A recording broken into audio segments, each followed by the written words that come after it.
Hello viewers, this is Lorenzo. Welcome back to EllBristow's HardKore challenge, where we try to reach Duna, Ike, Minmus and the moon with several difficulty mods, and most importantly DangIt, the mod that will break stuff. Now I'm not sure if you can hear it in my voice, but I've been really sick the past few days. Yeah, nasty.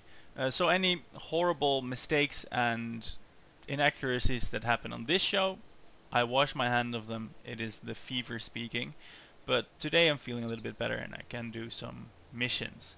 So, I think we're going to shoot for orbit today, and we're not going to go into VAB. We're going to go into the contracting building to see what... Yeah, we're going to go orbit. Orbit Kerbin. Are there any other achievements here? I'm going to save these, test whatever part in whatever condition for the hopefully not occurring eventuality that we're going to run out of cash. I'm going to do those if and when we run out of cash. But first let's just focus on the achievement bits. And science. I made the ship off screen. This is the Edison. It has a double booster assembly with a central booster, a center orbiter with a re-entry vehicle. We will do most, if not all, of our re-entry propulsively, and that means we get to recover most of this science kit for some refunds. Also, it's a little bit safe, it's a fairly safe way of doing things, because, well, in the last episode many people died. At least one Kerbal did. So, we have rear-facing antennae here. They're recessed from the airflow of launch. Some batteries for transmitting if we do want to do that, and that should get us on our way. So let's launch that. Apologies for that. And I think we are going to do some science scumming. No, hell no. I was gonna do the science bits here, the mystery goo from the launch pad, and then just recover and relaunch for some free science points. But we can also always do that once we, if and when we need it. Right, lifting off. Oh shit, did I throttle the... Yeah. I was just thinking whether I remembered to throttle the SRBs, because these two solid boosters, they are a bit too powerful to have on full tilt. I have the wings that in this launch I'm feeling confident in taking them, because, well, we're gonna shed them and they won't cause any trouble upon re-entry. Now, just before starting recording this episode, I saw on Twitter, actually on the Kerbal Space Program forums, that Scott Manley, the big, awesome, popular, famous YouTube videoer, says he can do this challenge, and that means the whole gauntlet thrown down by EllBristow in 2 launches. And I suppose it's possible, where you go to the moon and Minmus on your first launch with a big ship that uses explosions for decoupling, and then you just use all the science from that to build a big massive Duna Explorer thing. However, I dare hazard the guess that he hasn't considered the DangIt mod, that a long-term mission to Duna will require some redundancy, or else will require a lot of luck. In that your engines and your life support won't break. So getting Kerbals to Duna and Ike with the random failures and with the life support is, I think, a bit larger of a challenge than he is making it out to be. That said, though, I'm definitely taking the conservative route, where we are just doing orbit this launch, and we'll probably attempt a moonshot for the next one. This launch trajectory has been horrible. Let's see. Ask for a crew report. We can transmit that home because we have no comms devices on the vessel. Did something happen to them? I'm fairly sure that in the vehicle assembly building we had... This is a comms device. Look at that. Communitron, activate. Communitron, activate. Transmit. Oh, right, it needs that. Cool, let's get an EVA report as well, because we need some science. And transmit the data. Let's also do a goo observation. We will take that back home though, because that will give us more points. Let's have a look at our trajectory. That's not an orbit yet. We can do a little bit of a reliability test. I mean, we have life support for 17 hours of orbital activity. And I suppose we could wait that long to see if something breaks.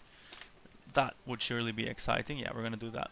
Apart from that, as I said already, the launch has been horrible. Way too vertical. So we are still in requirement of 1156 meters per second. Which will further hazardize the re-entry a little bit, because this re-entry vehicle, or orbiter, whichever way you want to call it, we'll probably have to expend some delta V to actually finalize the orbit instead of abolish it. But oh well, such is the way of things, and we don't much care about that. Otherwise, this seems to be a fairly standard orbital mission so far. There's nothing standing in the way of us and orbit, and then we can do some science. There we go. We can do science and return home. After, of course, performing several EVA reports so as to garner more science. As I'm talking, I hear my voice is terrible. That must be because of all the throwing up, of which I won't go into much detail because that's gross, but it will be a relatively short episode because of that.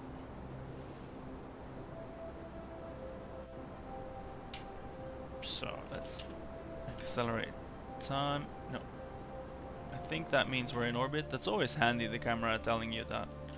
Right, orbit has been established. Bill is yawning or doing whatever. No, Kerbin's water, we have that already. Now we're gonna play the EVA science gathering game. It's the game where you scroll the planet past you down below, pop your Kerbal outside, and take EVA reports. Now it's, maybe I just haven't figured out the trick, but it's fairly tricky to see where you're at, or what biome you're over, because it's dark. That would possibly be a nice mod that tells you the biome that you're over in, like a little window. Of course, for this a polar orbit is actually better, because then you, if you have the patience, you at least get to, hey, look at that, Highlands. If you have the patience, you at least get to guaranteed see all the biomes. Oh, god damn it, now it's moaning about the comms devices again. What is the deal with that? I mean, we have enough electricity to have them active. This one is even still extended. Alright. Deactivate, activate.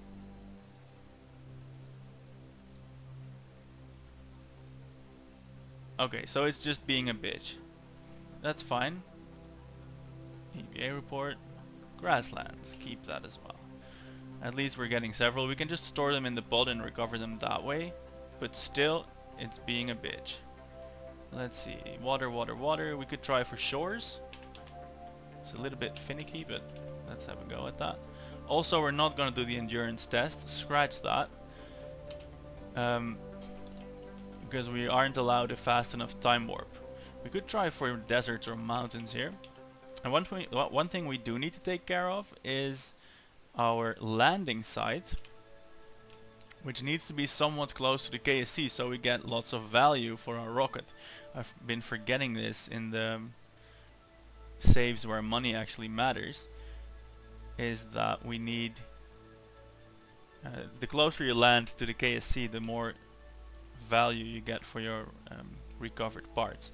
So that means we are going to, well, first of all, remove this bogus maneuver node.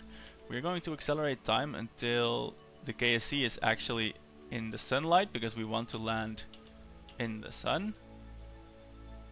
And that might mean extending our orbit a little bit, because this is taking forever, and I can't accelerate faster than 50 times.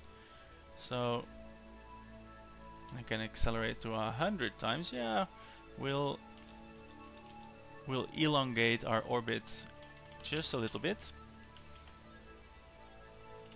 so that we might accelerate time at twice the margin.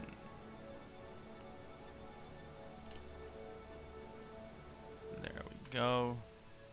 Done and done. So now let's wait it out until this red dot, handily marking the KSC, passes into the light again, and then we shall attempt an aggressive rocket fire re-entry maneuver. We have 16 hours of life support remaining. We know half a day is about 4 hours, so we have no problems in that regard. Our electricity is draining though. We have 2 hours left of that, and that might pose a problem, because actually, to be honest, I don't know whether the life support mods require electricity. It stands to reason that they do though, because they're machines. So let's see about deactivating some of the stuff that could drain power. What is actually draining power? Not these bogus antennae that apparently don't work. Oh, silly me, of course it's the life support itself that's draining power. Derp. Okay, so we have about an hour left. An orbit takes about 15 minutes. So let's assume that we definitely need the electricity to live. That means we want to for sure re-enter on the next pass over, and that might just happen in the light. That means we're gonna do our deceleration burn over here. We're going to do it a little bit differently than you might otherwise, because we are just going to decelerate so that our baryapsis, well, that we hit atmosphere more or less above the KSC. And then as soon as we hit atmosphere, we're just going to slam on the brakes full on and come to a stop. That's the plan anyway.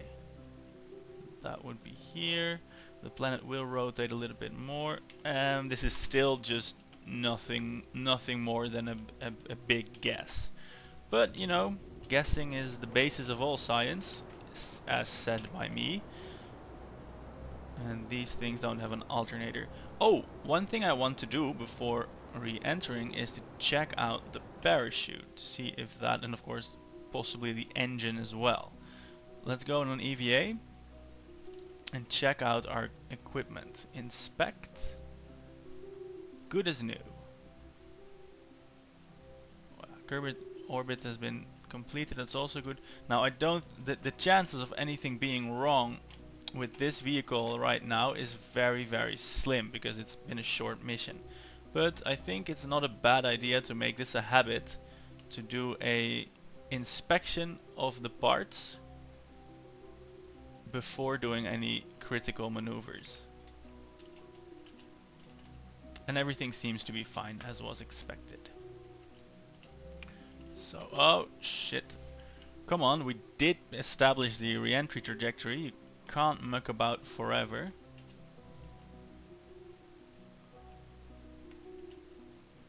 Right on, we have 40 minutes of electricity left. Our baryapsis is over there. Right, let's time warp. And hopefully my scheme to land in the daytime will work out, but it might not. Electric charge is running out. We have 30 minutes remaining, and that should be enough. And it is worrying. It is telling me about that, so it's probably required for life support, which stands to reason, actually. Okay, then we are now seeing the sun and streaking through the atmosphere, and this is where the KSC is. So I reckon we can start our deceleration burn, on which we can expend all the rest of our reaction mass, because we have no other purpose in this mission than to land back close at the KSC. Unfortunately not in broad daylight. We can see the sun, but still the actual theater of events is very, very dark. But we are going to calm down, and I'm going to take a goo sample from the upper atmosphere. Now, one thing I did not do, that I might still do, is to grab the goo data from the things to store them in the capsule. I do expect this whole vehicle to survive, but if it doesn't, then the science is gone. But I don't dare to take Bill outside anymore, so we're not going to do that. We're just going to have to rely on landing the whole vehicle intact. Let's see where we are. We are now passing over the KSC. We are probably going to come in for a water landing. That's fairly terrible, because they are liable to destroy engine parts. This maneuver node makes no sense at all. Okay, in that case, we are certainly overshooting the KSC. I didn't do that completely right. Oh well.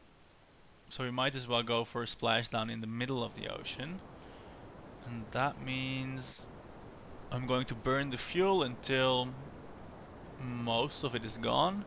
Pop the parachute and then just decelerate on that and use the final bits of fuel for a very, very soft touchdown. Sounds like a plan? I think it does. Overly complicated re-entry vehicles, all to avoid burning up in a capsule and also to take back home these nice expensive batteries and goo containers so that we may reuse them. We're a reusable space program. Right, we're at 30 kilometers where the air starts getting sorta thick again. Well, not really, but this is where it starts. So let's deploy our parachute for some braking assistance. See, it's almost like a moon landing. Here we go. Starting to feel the G-forces now. Sort of 3 Gs of deceleration. Let's cut out the engine and slow down the rest of the way on the parachute. And all our machinations have resulted in a landing that is sort of illuminated by the sun, which is nice, Look at that, we can see our Mach effects. We have 400, we're traveling at Mach 1.5, which seems very reasonable. We should be able to land safely. 6 kilometers remaining. Of course, the parachute will fully deploy at 0.5 kilometer, and then we can use our throttle to touch down softly in the sea. And I think electricity is vital for life support. It would make sense. So something else to keep in mind for future missions, especially the coming moon mission. We need some way of generating electricity, or otherwise, no, we don't really. We just need to have like twice the amount of batteries, because a moon mission takes about 16 to 17 hours. We could try and do it on one pod even, but that's probably stretching things. So we want to bring at least 1 canister of extra life support to the moon mission. I think 1 pod of spare parts will be enough, because we can expect some malfunctions maybe, but we're not guaranteed any. So okay, let's try and get our touchdown speed at like 3 meters per second. Wow, that's a really soft touchdown. Recover the vessel. No, no crashing. Well done. Recover the vessel. Can we get another crew report? Yeah, right. Okay, recover the vessel. Boom! Successful mission in the HardKore challenge. It's just a boilerplate mission. We've done this a million times, but just knowing that these guys are the orange suited ones that we need, and that things could have broken randomly in space, makes it more interesting. And we learned lots. We learned a few things. Look at that. We have 117,000 credits. Do we have another achievement? Explore the moon. Wonderful. We will take up this challenge, and we shall make it our mission to do it the next episode. Right. Do we want this? We have 100 points. So we have to be somewhat selective. I think we want this. We want struts for sure. But we also want fairings. Fairings are important so we can make a nice and sleek vessel. But we also want solar panels. I want the solar panels the most, I think. Research. Now, do I want bigger tanks, which don't do anything apart from my processor in real life, which isn't important? We want launch clamps and struts, which are nice, but I dare say not essential. Or do I want fairings for a sleeker rocket? And stability and unmanned stuff. This means we can leave satellites behind. Well, we could already leave them behind. A reflectron. What's this?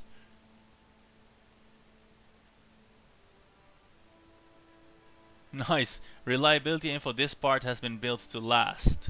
So I think it just works. But what does it do?